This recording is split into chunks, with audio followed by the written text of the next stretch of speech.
Alright, so you got a Hellcat, or you're thinking about it. Here's my take, the top 5 mods that will actually make a difference. Some I have, some I'm planning, and some I wish I already had already. Let's get into it. At number 5, a cold air intake. You won't instantly pick up crazy horsepower, but what will you notice? That supercharger whine gets way louder, and honestly, that's the half of the fun of owning a Hellcat. Brands like GLT, Legmaker, and AFE make good ones.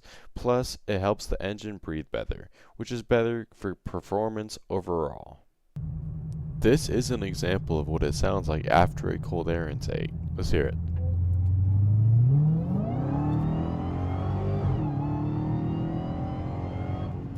Just to remind you, that was in eco mode. And finally, what is the overall cost? It can cost between $400 and $600, depending on where you get it from. Next up, exhaust system. A lot of Hellcats already sound good stock, but once you hear an open exhaust system, there's no going back. A Catback setup like Borla, Corsa, and Magflow can make the car sound proper. Deeper tone, way more presence, and if you want, louder cold starts that'll wake up the whole neighborhood. Just saying. This is currently what my stock Hellcat exhaust sounds like.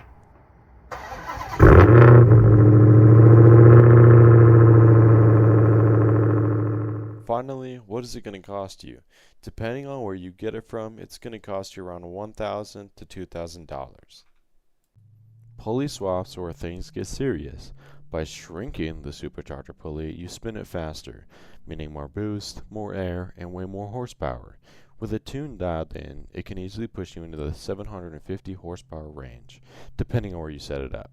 But it's not just raw power. Throttle response sharpens, boost kicks in, and the car feels more violent in a good way. It'll change how you view acceleration forever. Just know, if you're going this route, don't cheap out on the tune. As we finish this section, the cost is going to be a little up there. Doing this upgrade is going to cost you a lovely $2,000 to $4,000, depending on where you get it done. Mod number 2 isn't flashy, but it's a game changer. Tires. You can have 700 horsepower, but if you're spinning at every green light, what's the point?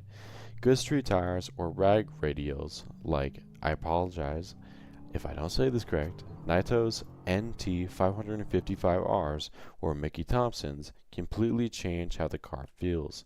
It's not just better launches, it's safer, and it makes the car way more fun to drive hard. The overall cost of this is going to cost you between $800 to $1,500 a set, depending on where you get it from. And at number 1, lowering springs or coilovers. Hellcats sit pretty tall stock, and lowering it just a couple inches does two huge things. First, it looks way more aggressive. Second, it handles way better. Less body roll, tighter steering, and you will feel way more connected to the road. Plus, it's not crazy expensive if you just do the springs. Springs like E-Batch or H&R are perfect for daily. Not too stiff, not too bouncy, and you still get to keep the comfort. But you will lose the floaty stock feel. Finally, but not least, what is it going to cost you? Doing this is going to cost you between $400 to $1,000, depending if you get springs or coilovers, and where you get it done. Those are my top 5 mods if you're getting started out with the Hellcat, especially if you're driving like me and driving one young. Comment what your first mod would be, or if you already have one. Tell me what you've recommended, hit that subscribe button, and I've got a lot more content coming and builds. Lance on Boost, signing off.